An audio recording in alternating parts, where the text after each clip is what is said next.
Hello, welcome to Hope Church Harrogate's Message of the Week. If you'd like to connect with us, please head over to hopeharrogate.co.uk/connect. We'd love to hear from you.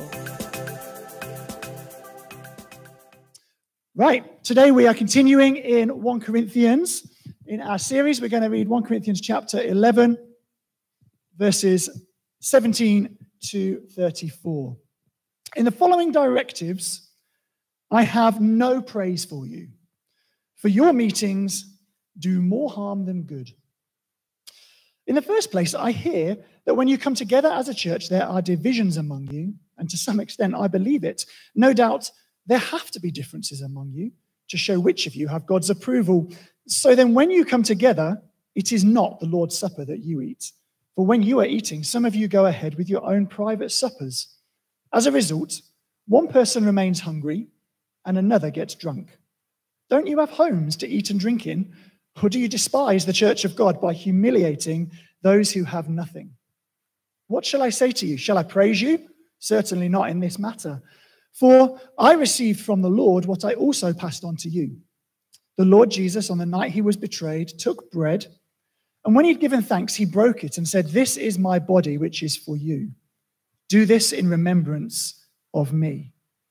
In the same way, after supper, he took the cup, saying, "This cup is the new covenant in my blood. Do this whenever you drink it in remembrance of me. For whenever you eat this bread and drink this cup, you proclaim the Lord's death until he comes. So then, whoever eats the bread or drinks the cup of the Lord in an unworthy manner will be guilty of sinning against the body and blood of the Lord. Everyone ought to examine themselves before they eat of the bread and drink of the cup. For those who eat and drink without discerning the body of Christ eat and drink judgment on themselves. That's why many among you are weak and ill, and a number of you have fallen asleep. But if we were more discerning with regard to ourselves, we would not come under such judgment. Nevertheless, when we're judged in this way by the Lord, we are being disciplined so that we will not be finally condemned with the world. So then, my brothers and sisters, when you gather to eat, you should all eat together. Anyone who is hungry should eat something at home, so that when you meet together, it may not result in judgment. And when I come, I will give you further instructions. Dan, why don't you come up and preach from the word for us this morning? Thank you, Adam. And I'm on as well. Hear me? Great. Okay. I'm just gonna. Right. This is called toxic church. When the church, I guess, just devours itself, because some of the practices that the Corinthian church have begun to do are clearly destroying itself, basically. I don't know if sometimes you've been in a church where you think, "Oh, that's not very good," but to actually go as far as saying your gatherings do more harm than good is pretty extreme. It would have been better if you had never gathered in the first place, is what Paul is saying to them right now. We're just going to ground us a little bit in the broader context so that we don't lose our place. We've got a first slide. 1 Corinthians is made up of 5 kind of big sections, big essays that Paul has. And we're here in the 4th section. And there is a symmetry in how Paul has crafted this. You've got the cross and the resurrection, which kind of bookend it. There's bits on men and women in between, and then the center, that food and idols bit. So you might remember the cross was all about how there were these different groups in the Corinthian church which had started kind of attacking each other and causing division. And Paul's big thing was the cross unifies us. It brings us all together. Men and women in relationship. I don't you remember the man who was sleeping with his stepmother? There's a whole bit on marriage and divorce and how men and women should relate to one another. Then we had the food and idols just before summer. Our Spirit-Filled Church series is mostly focusing on this men and women in church section, and I might go into the last one as well. And so breaking into this 4th section in more detail, next slide, we've got these kind of 7 sections, which again do this mirroring structure. And men and women feature again. We're in this second section, kind of how to, in their church gatherings, how they should order it. And I tell this to you because partly it's helpful not to get lost, to remember where we've been and see where we're going. Partly because it just highlights that this is a really carefully kind of constructed and crafted letter by Paul. He's put it all together and everything has its place. And it's very much steeped in the kind of Jewish Old Testament ways of writing prophetic literature and all this. And he's using lots of these techniques. And it means that where we might think you put the most important things at the beginning or at the end, I think this is probably this and the guy sleeping with his stepmother, probably, if I was writing a letter, might be at the top. Just like, stop doing these things for a start, and then we'll talk about some other things. But I think this is really important to Paul. And so tucked away about 2/3 of the way through the letter, you might go, okay, this is an add-on, an afterthought. But this is really important. Also, to notice in this section, the center really is the big famous 1 Corinthians 13 passage, which gets rid of all the weddings. Love is patient, love is kind. And that really grounds this entire section. And so all of these outer bits are about loving one another. It's about the church showing Jesus' love to the world and to one another. And so all of these bits are the how and the why of you must love each other. That's really important. And in terms of our Spirit-filled Church series, we want to look at how we as a church, both as a corporate group and individually, can be grounded in what this has to teach us to be that kind of church that Jesus has called us to be. So it does follow on from last week. Adam was talking about men and women, division between those, and how that division should not be there. And reading between the lines of our passage, there is another division that has crept in, and it seems to be that it's between probably the wealthy and then the poor. And the wealthy people would turn up at their Sunday gatherings, and there would be a big meal where they would be putting into practice what we say every other week. Let there be no needy person among us. We're going to share everything. We're going to have a big meal together, make sure no one goes hungry. And the poor people, I don't know what their Sabbath practices were. I guess maybe they Sabbathed on Saturday if they were from their Jewish background. And then they came together on the Sunday. But they would have to work on Sunday still. So they would be, tending their, I don't know what they did. They would have to work on Sunday because they had to earn a living. If they didn't work, they didn't have enough money to eat for the rest of the week. And so they would get their work done and then come in to the church afterwards and find that the people who didn't have to work because they were reasonably comfortable and well off have already eaten all the food that they prepared for this meal, of which the sharing of the bread and the drinking of the wine together was just one part of this meal that they would eat together. It feels quite foreign to us because when we have communion, it's a 5-minute bit somewhere halfway through towards the end. Church starts at 10:30. You know when you get there, about 10:40 for lots of us, but that's the way our church works. But for the whole kind of meal, it's sort of been a significant part of what they would have done when they gathered. I guess it might have been familiar to lots of them who had been worshipping in the temples to the other idols in the city, which there were many. And they would have been, I know what this is about. This is about enjoying the abundance of God, seeing what he's provided. We're going to eat as much as we can and really enjoy our God together. And just completely unaware that this meal, which had been handed down to them, like Paul says, the tradition he received, he passed it on for the purpose of unity in the church, was actually breeding the exact opposite. It was creating division for them. And to say your gatherings do more harm than good is a pretty shocking thing when you think about it. The consequences, it seems, for this were significant and severe. It says people were getting sick and weak, falling asleep. It's hard to say whether this is a kind of physical or spiritual thing. Fallen asleep spiritually, people are maybe leaving the church, or whether they're fallen asleep physically, like people are dying from this. Either way, the consequences are very high, but just for the sake of good theology, I think it's important to say that God doesn't kill people for doing things wrong. If there is sickness in the world, right, because there is evil present, God hasn't yet made all things new, and so there is sickness in the world. And when the Bible talks about God sort of making people sick as consequences for their actions, then the Bible is very clear that if God allows evil, like sickness, to inflict a person, is only ever for the purpose of helping them realize their sin and coming back to him. It's for disciplining and restoration, not for punishment. That really ties in with what Jonathan was saying earlier of Joseph saying, what you purpose for evil, God meant for good. God does sometimes allow evil to happen, but he will use it for his purposes to bring good about.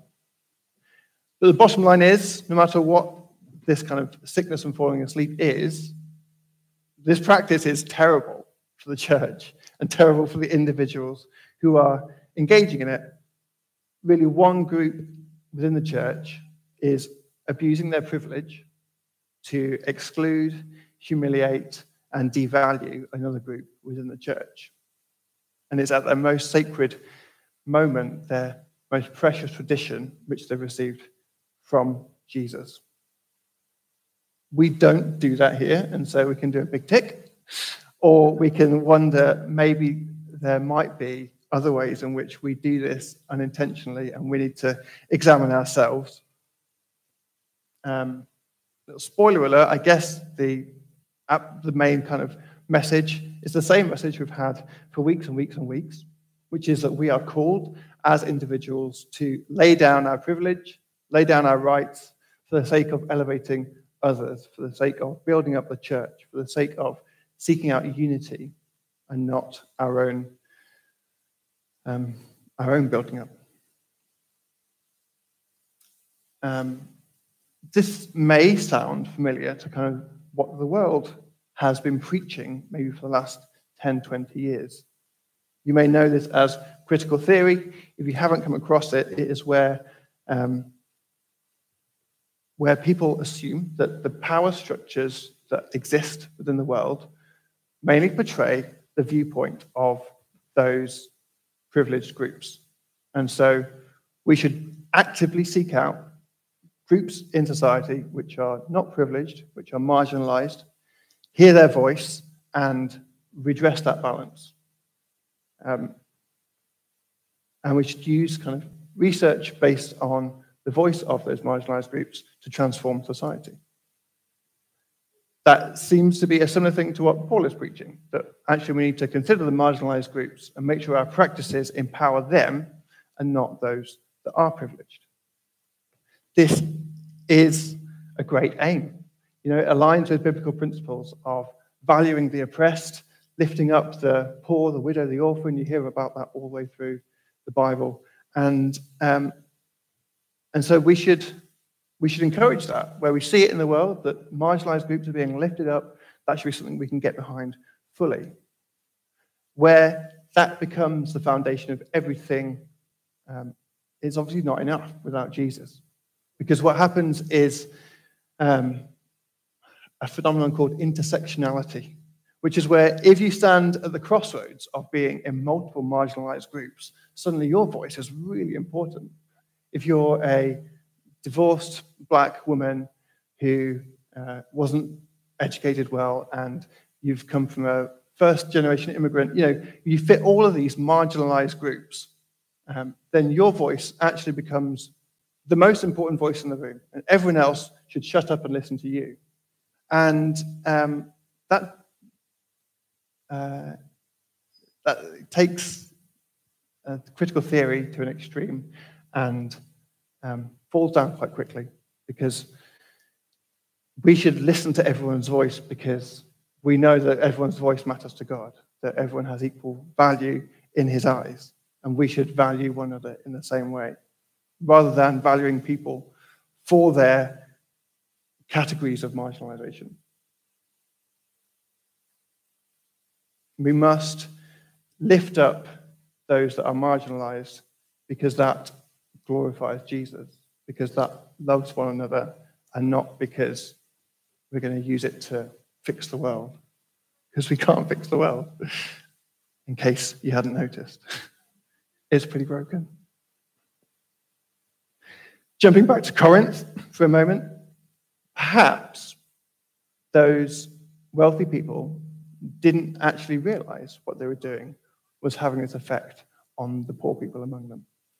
Perhaps they were completely unaware of the results of their actions and their choices. It's not hard to imagine that there might be things in our church that many of us, particularly the leaders, are unaware that the things we do on a week-to-week basis have a similar effect on people here, that there might be groups within the church where things that we perceive as completely normal are actually having a marginalizing or devaluing effect on certain groups within the church. And so I wanted to just create an opportunity today as, I guess, the first part of our response for us to hear if there are those things, if as a church there are things that we can do to make sure that no group is marginalized, no group is devalued, no group is impacted in the way where we would like to say, Paul might tell us that our gatherings do more harm than good. And so we've got a form that there'll be a QR code in a minute, and you can fill this in anytime throughout the week. There'll be a link sent out, so if you don't have time to do it today, or if the QR technology isn't easy for you, then you can find that link hopefully in Adam's email from Monday morning or the newsletter. It'll come out to you somewhere. And it is an opportunity for you to tell us that, that something in the church is having an effect on you. It's not about expressing your personal preferences for how we do things in church.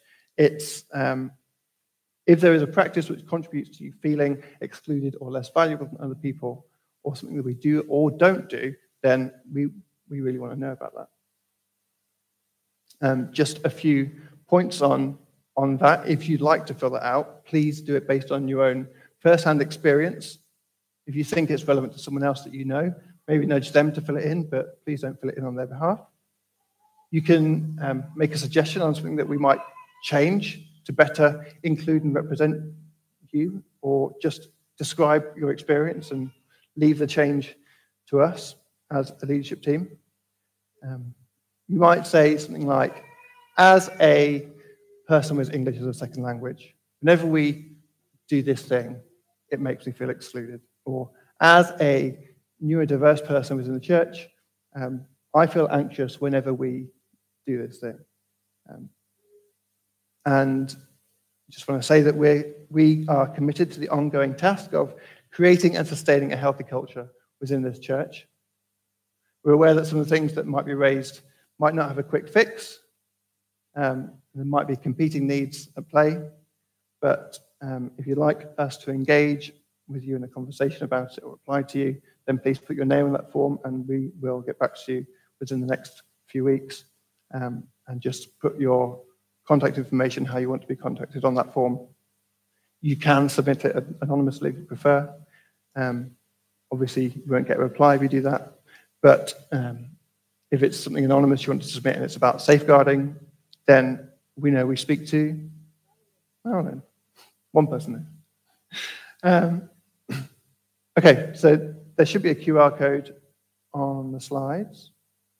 And if you are not able to fill that in on your form, I'm sure someone on the very friendly welcome team that I haven't warned about this would love to help you fill it in at the table at the back as well. Or you can, find the link this week in your emails. A second response, which is for everyone, hopefully that is the few which fill that in, but a second response for everyone is just, I guess following on from Ruth's word earlier about calling dry bones back to life. Just want to give an opportunity for us to think about consecrated hearts which was a word that came up in our prayer and fasting season earlier in the year, if you remember that. Being a spirit-filled church means, as Adam told us a few weeks ago, it means collectively, each of us having spirit-filled lives. And so when we come together, we are a spirit-filled church. And part of being spirit-filled people is that we are people who pursue righteousness and who pursue a life committed to God at the exclusion of all other idols. It is what Paul is calling them to. He is saying that we should seek the benefit of others and not ourselves. It's about putting away selfish habits, and anything ungodly should be set aside. And so I'm going to invite the band back up now, if that's all right. In a minute, we're going to have just some time to reflect before we go into communion together. And it's just a moment of complete honesty with yourself. I know that sometimes I can kind of have in the back of my mind awareness that something I'm doing is not great, but if I can keep it in the back of my mind and not allow it to come into full consciousness, and I can just ignore it and pretend it's okay. But it's really helpful just to say, actually, right now, I need to be completely honest with myself, be open before God, allow him to speak into things that maybe you need to get rid of. Maybe there's an app on your phone that you should delete, or a woman that you need to stop messaging, or a TV program that you need to stop watching. Whatever it is, something that you just need to put aside, a habit that has formed in your life that is a barrier to you living a completely spirit-filled life.